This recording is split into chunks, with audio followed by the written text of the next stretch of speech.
Sherry and Lee. This is What the Hell Was That? Take 2. Continued, the beginning. The beginning.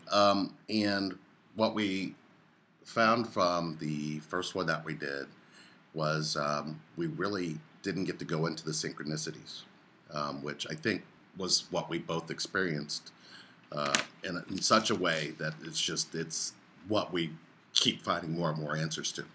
What we spoke about in our first video was our dreams when we were younger, and I had always dreamed of this unconditional love, and we both had dreams of these orbs, and we'll get to it. So what the hell was that thing? Yeah. We'll get to that. And we talked about your switch. Yeah. And the switch. Yeah, the switch. We've had some questions about the switch. Well, I had a question that said, if you, and in the video it said, if Lee, and you know that Lee has the switch, if he's able to control his switch and he chooses not to use it, what happens one day when Lee decides to choose to use the switch? I think maybe the whole switch thing may have been misunderstood. So why don't you recap that? So I'm going to explain the switch.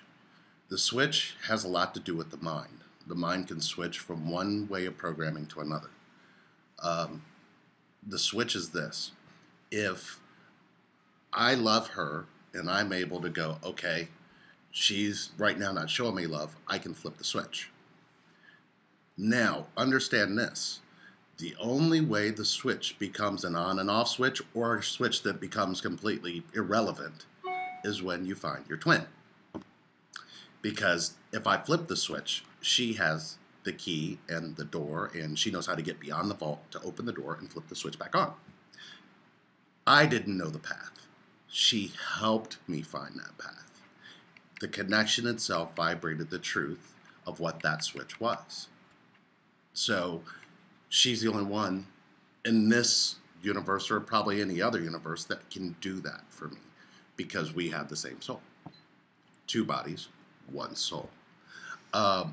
The switch is not like you think when it comes to like a light switch. I think she even posted a light switch, like Lee's switch.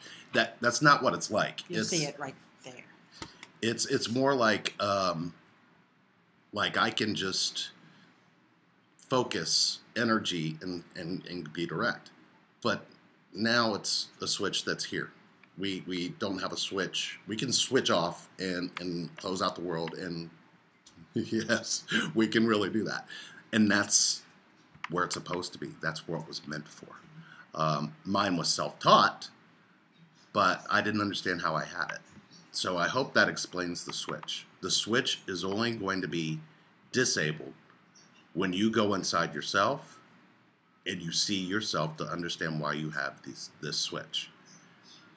Had she not been patient and talked to me as much as she talked to me in the communication and in the love that she gave me in that communication, I wouldn't have found the path, and she wouldn't have been able to go, well, why were you able to do this? Because I didn't know that it was there. A majority of the men don't. They just don't. They don't have that ability. They don't have that capability. They just know that they have the switch. They can shut it off. But they got it from someplace. So today, hopefully that explained the switch. We're going to touch on synchronicity a little bit and things that have happened in our journey. Now, keep in mind that this is our journey, not your journey. Everybody's journey is different. But it'll explain. It will. It'll explain the core truth of what truth you need to find within yourself, which is why we do these. So, why don't we start at, her date of birth is 6/12/1970. And mine is October 17th, 1969. However, here's where it sounds really strange, and here's what we have learned thus far. In 1966, her father, My dad. Actually, that's him. I just showed you him. I was born in North Carolina. She was born in Ohio.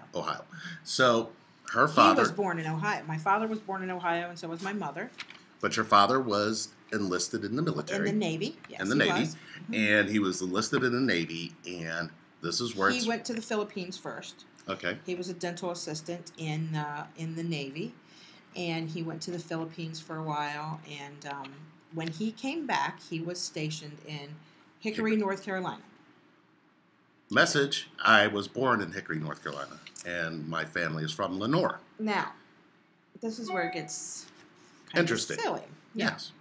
I'm listening to some names that Lee's throwing out in general a few years back. Had to be back in, I don't know, 09 or 10 or something. I'm like, why does that name sound familiar? That name sounds so familiar to me. It's like somebody my dad knew or something. Yes. And the name was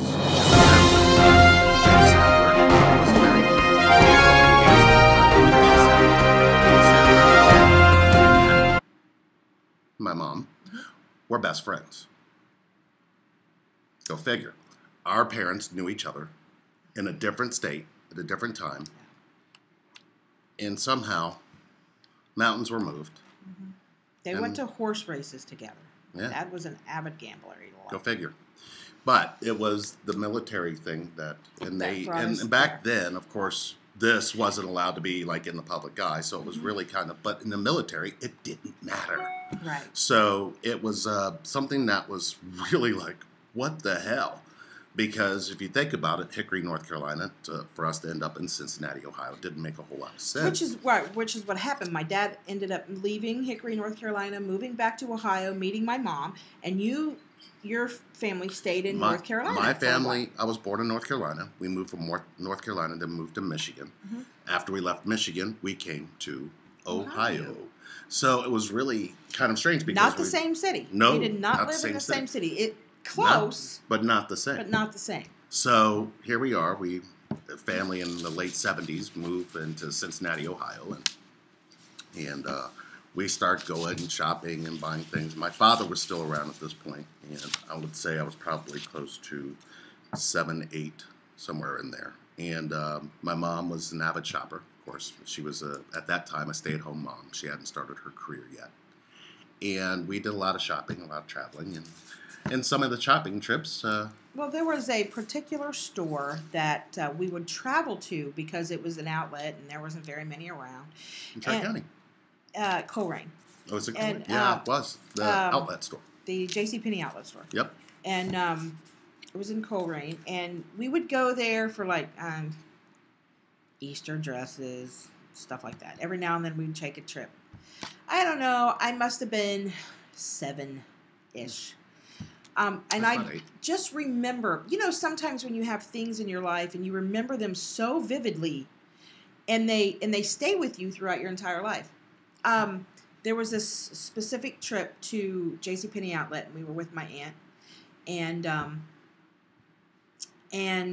I remember seeing a mother and 2 children. There wasn't. I don't know where your sister was. She didn't think. Well, she at that point was probably home with right. Okay. Or off running around. Who knows? Yeah. But I remember looking at this little boy and this skinny little scrawny kid, and you were skinny little thing. He was cute. He was cute, but I didn't see him as that. I didn't. We were 7, I mean, I look at that cute little boy. I didn't do that. I just remember being very intrigued by you. I did, of course. Obviously, I didn't know it was him. I just knew that I was very intrigued by this little boy, and I would try to find him throughout the store. My mom would grab me, "Come on, what are you doing?" And I would, get closer. And I was with my sisters, and they were pains in the ass. And I can remember trying to navigate in through the clothes to try to see if I could to see you, and there was absolutely no reason except for there was some type of pull. There was some type of what's going on with this kid, yeah. And I would find you and I would look at you and just like smile and smile. Yeah. And I remember so vividly what you were wearing and what your brother was wearing and what your mother was wearing. I remember so vividly. And when we were leaving the store, when we were in the checkout line, I can remember my aunt. My aunt used to call my sister Head, and I don't know, maybe because she had a big head, she still does, I don't know. But she would, I don't know, but that's what she called her. And my aunt said, Head, let's go. And my mother grabbed my shoulder and said, I don't know what you're doing, but let's go, or you're going to get left. I can remember just like it was yesterday. Wow. And I remember my throat was sore because I just had my tonsils out maybe like a week or so before. And they said we were going to go up to the street and get some ice cream. So I was like, okay. So I can remember walking and just keep looking and looking. And I caught a glimpse of him right before we walked out the door. And you guys were heading to the checkout line. And it just stayed with me my whole life. Like, I don't know what that was. That was odd. Was he, I don't know. I didn't know because I was little. I was just a kid. And I didn't know what that was. And it wasn't. And that never left me. And when I met him and we were looking through pictures of him when he was little, I was like, my God, that's that little boy. That's that little boy that I was looking at. You're that little boy. Yes. Now, let's tell the flip side of the coin. Okay. Are you ready? So the flip side of the coin was this. At age 4, 5, I was put on Ritalin. Does anybody know what Ritalin is? Yes, I had what they called red dye number 3, something that was crazy, and I was very bouncy in energy. I could not sit still. I would not sit still. I was always so full of energy. So during the time that we had this synchronicity, I was just coming off of whatever that was that they had me on for almost 3 years. And my energy was in overdrive because I was high for 3 or 4 years. When you're high, you just, I don't want to do nothing. Don't put that joint up again. I won't. Damn it. So anyway, it's funny because then when she started talking about it, I do remember, and it was funny because I can remember how short your hair was. I can remember what you were just like looking at me, and it was like I wanted to play. And you wanted to play, but we just couldn't. It was almost like that energy was calling to. It was a very strange feeling. But when she started talking about it, I started feeling it again. I could feel the energy of that from that time.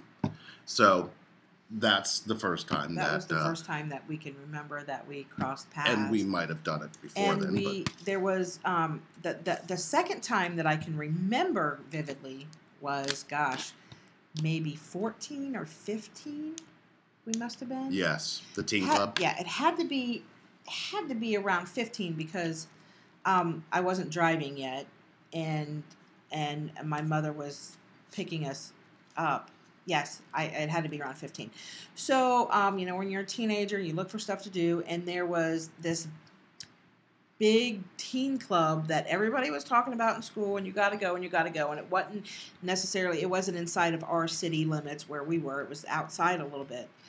And Westchester, was it? Yeah. Was it? No, Hamilton.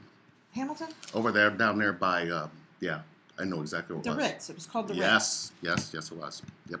Know exactly what you're talking about. I'm not sure exactly where it was, but I remember that I was with the boyfriend I had at the time, and I had met this kid when we were 15, and I remember him not wanting to go. Anyway, no, I don't want to go there. All your friends are there, and we were all 80s made up, big hair, and lots of neon stuff, and some tutus, and some socks, and all kinds of crazy stuff, and big belts, big necklaces, and he was a rocker with a jean jacket and some skinny jeans, and hair down to his butt. And I can remember being inside there and him saying, I'm just leaving, I'm going, whatever, this place is not for me. So we got into some type of altercation, and on the steps coming down out of this place, I don't know if it was up or, I don't know, but I can remember a staircase. Okay. There was a staircase. And he had said some things to me. I think I pulled his hair or something because it was easy for me to do because it was long. And, or I don't know. But it was, a little bit of an altercation. And he took off, and I don't know where he was going because my mom dropped us off. But I can remember over on the side with a bunch of kids, break dancing, I think, on a cardboard with a bunch of kids around or something, the big boombox. And that boombox was Alan's. You were standing there, was it? Yes, it was. Alan drove us there. Great. Thanks, Alan. Great. And I can remember you coming up to the steps, and of course, obviously at this time I didn't know it was you, but just watching. You said to me, your exact words were, "You don't have to be treated like that. A real guy don't treat women like that." And I'm like, I don't know who the hell you are. I'm going after my boyfriend, and I looked at you, and I walked off, but I kept looking like I know you. I thought maybe it was from school or something. I don't know, but I knew that I knew you. Yep. And I knew that you looked familiar, but I didn't want any of your shit right now because I was busy. And you were pissed. I was pissed, and I walked off. But then I thought, man, that kid was familiar. Who was that? And when we walked back, you guys were getting in a little car. Yeah, probably that was having. I think that was a little car. A a ton of kids. Yeah, ton right. of kids It was like in five a of little us car. all trying to fit in this. Yeah, and there was a white kid. It had to been Alan. You just don't understand how funny that is. Because, 35 years later, she's like, they're like best buds. But anyway. Way to go, Alan. Yeah, thanks, Al. Wait, me and Alan have synchronicity. yes, apparently. So, 3 years goes by. A few years. That was really interesting because that was the summer before I ended up I moved away to Washington, D.C., Maryland, and New York. And I was gone out of the state for a little bit of time. And I ended up coming back shortly thereafter and was just in the thick of it. I was free. I was somewhat confined where I was, and I was isolated. And that's where I first started really feeling a lot of things, but not sure what they were. But I remember coming back, and during that time, it was me and a really good friend of mine. We just started hitting clubs left and right, started hitting these clubs. And we became, it was like, they didn't even, no cover charge. We just walked in because they knew that we were going to be there. We were going to be drinking. We were going to be going home with somebody or whatever. So, yeah, that part I said.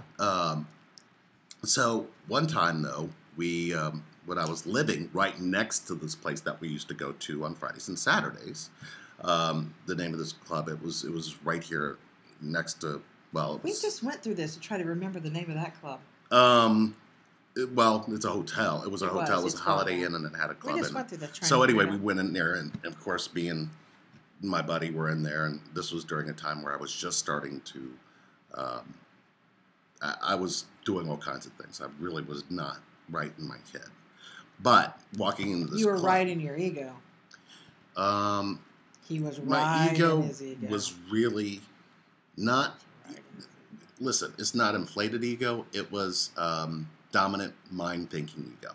Yeah. So I walk into this club, and we're just there, and of course I'm meeting somebody there, and we get ready to go out to the dance floor, and she grabs my hand and start walking. And I'm walking past, and I'm looking, and I'm going, I know that girl from somewhere. And she was with 3 other people, one of which was a guy that she was seeing at that time. Yeah, this was after I had been married for 13 years and had went through a divorce and had met this guy and was dating. And at this time, I was married and living with somebody. I was not living with them just yet. I was about to. And I was out with another person. Horrible. But anyway, so, I'm looking at them, and, I feel something. So I'm looking at her, and then, I see the guy start talking to her, so I just kind of just go. And went on the dance floor, and of course, worked up a sweat. Was really kind of athletic during that time. I wasn't breakdancing anymore. That was No breakdancing music. So anyway, but that feeling kind of stayed with me because it's like that was just weird, and it was really strange because from that point on, and this is the part I really never said, I always looked for dark hair with brown eyes. Something about it just told me that's the person I'm supposed to be with, and I knew it, and it was really strange because, you know, I was with everybody. Not to go there. Not yet. But anyway, it was like I was looking for her. We're going to go there. I was looking for her without knowing who it was I was looking for. I could feel it. I could it was like I knew that I knew, but I didn't know what it was. Right. I can remember walking by you and I mean, and I'm with somebody else, but I can remember walking by you and being really struck by you and thinking, whoa, he's pretty hot. That had been, what, 99? With 99, somebody 2000? else. Right at 2000. 2000. Okay, right. And late 2000. Right. Early 2001. That's what it was. It had to have been, yeah. Early 2001. Right. That's about right. And, but I can remember looking at him and going, is that? But anyway. And thinking, oh, well, okay, he's nice to look at. Nice to look at. I'm with somebody else. I shouldn't have even been going that route because I shouldn't have been. But I can remember just... Well, that was your soulmate you were with. I was with this. Yes, I was with a soulmate energy at that point in time. And that in itself is a very interesting story. But yeah. It's really strange how that, because I mean, they almost were there. And we didn't understand what it was. We just knew that it was a connection. But now that I understand the soulmate energy and the twin flame energy and the dynamic of the connection at that point. Right. Yeah. Right. The man I was married to for 13 years wasn't a soulmate, but the man I dated afterwards was. And but even with that energy, even with him being a soulmate of mine, walking next to you was different for me. It was like I was hit by stars in my head. And it was really interesting because the girl I was with had black hair, but she had like green eyes. She just wasn't, I mean, she was taller than me. Mm-hmm. That was kind of, that was weird in itself too. Mm-hmm. But she was a really good friend, and we just started dating, and it was. But I ended up just letting that go and just doing what I was doing and just, but I can remember again looking around, trying to see if I could see you. And I was still bouncing around in the energy, just like in the grocery store. Right. Or the outlet. Right. Yes, that's how I was. And it was a familiar energy to me. And I did never one time think, is that kid in the... Because it was in me, but it was long since gone. Yeah. But then, of course, when we met and we got together and we started looking at pictures, and I was like, you're that kid at the department store. Oh my God, you were that little breakdancing kid at the club. And then I was like, oh, you were that guy at the club? So the same guy. So we started off telling you about the bouncing energy, right? So can you imagine that when we finally were absolutely connected, that all we saw was that bouncing energy while we were sleeping together at night, and we were bouncing up and down, up and down, up and down, and then we split. One end, the other end. So it made synchronicity make sense. Mm-hmm. Yes. So then we went, wow, okay. And I'm sure there's more. But what's really interesting about this is how many mountains had to be moved in energy to make this happen in this connection. Oh, and God. When we talk about mountains, we talk about the mind noise and the ego nature that we have in being who we're supposed to be. Nobody sees the dog video bomber. The photo bomb, again. Nobody sees Thanks, that. Mike. Nobody sees the video bomber. No. This is the Relationship Reinvented twin flame mascot right here, Big Mike. Yes. Like he just needs to be right there. He needs to be seen. And all right, so let's finish what we're talking about, and maybe he'll go away. And that's right. That was close, because you don't know. Sometimes he'll try to climb up. When he starts talking, he never shuts up. He will climb up here and get on the table, on the computer, and he'll just lay here right in front of us and just stare at us. He gives us all the advice to give everybody who asks us. But that's, that's part of the story too. But we're going to get there. So that's how the synchronicity, as far as we know it, seems to have evolved and wrapped itself around everything. And then when you talk about the mystical parts that were happening, it was really cool that we got the message that said, you guys are really talking about some stuff that I can really genuinely understand. The truth about connection is this: you're connected. Yeah. Mm-hmm. Just whether or not you're connected to yourself is really telling you how connected you'll be to anybody else. And we keep saying that. Yes. But there's a reason why we keep saying that is because we've found a certain truth to it. Yes.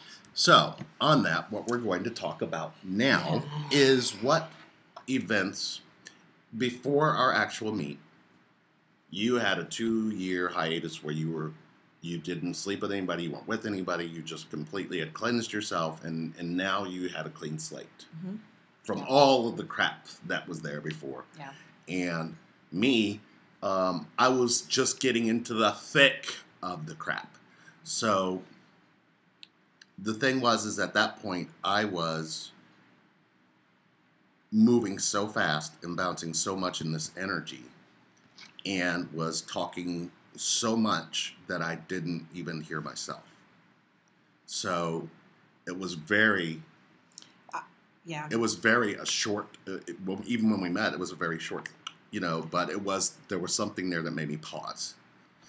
I had moved. I moved from the city where I was. Which was about 40 miles up. Which was about, 40 miles up. Maybe 40, 50. Yeah, down to Cincinnati, where I had no family and no friends. I was starting brand new, and I was peaceful, and I was working, and I had this little apartment, and I was single, and I was just... Were you meditating at that time? I was meditating, yes, I was meditating. Mm-hmm. I was meditating a lot back then, but I was really paying attention to me and myself, and I also was looking for, as single people do, on dating sites or whatever, looking for people to hang out with or date or whatever. And I'm looking through pictures and stumble across the most gorgeous human being I've ever seen. And then she went to the next one, and there I was.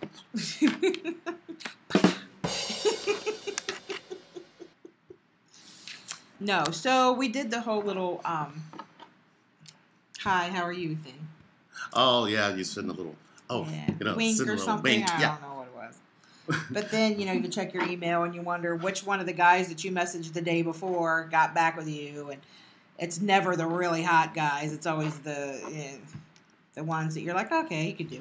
But this time it was one of my favorite picks. And wow. we're gonna stop there. Yes, because I'm sure you're all dying to wondering why she found me there. Why don't we give them just a sneak? Go ahead, just a little. So, in my life at that time, successfully in a career where I was traveling a lot, I was married, and I was living with somebody else, and I was just traveling all over, and I was elusive, and I was hiding, and I just wasn't happy. It was like I was looking for this bouncing energy that I knew existed in a relationship, and I would get pieces of that from the people that I was seeing in my life. People. But I was really just moving too fast. Mm-hmm. I got somebody who would listen to me, then I got somebody who would listen to me, but then I got somebody who would listen to me, but nobody was really listening to me. They weren't even listening to themselves to be able to listen to me, and I knew that. And that wasn't right. So in the beginning, you kind of just figured that I would be another piece of the puzzle that you had going on in probably every state. Couldn't every hear me state at all. In the United States. You were just going to be basically somebody that if I met him, you would probably fulfill a certain thing in me, and then I would be gone. And that hole stayed empty. So when I'm telling you that I was in that emptiness, in that space that people say, oh, I'm alone and I'm empty, I was at that time probably 13. Yes, there were 13 different people at that time. So I was 13 deep in emptiness. I just was deep and was lost. So. And we hadn't met yet. Yeah, that was right before. Yeah. And what was interesting is the day that I got the wink from her, I was in my office at the time, and I remember I said, huh. And I looked, and I just stared at her for a minute, and went, wow, I just clicked wink. And that was it. The next will be where it went from there. Yeah. Quite a journey. Quite a journey. Talk to you soon, guys. And right across here at the bottom here, you're going to see all this cool stuff going across the bottom. Right? Yes. See it? It's right there. Yeah. So this is how you can find us, right here. And don't expect to go, well, what happened? Because let me tell you, Yeah. it got ugly fast. Yeah. But and then it would it get got beautiful great. at the same time. And then it would get really ugly. But it's and then coming. it got great. It's and coming. then it would get really ugly. Yes. Again, answers are coming. That's why we're here. Yes. Bye, guys. Thanks for watching.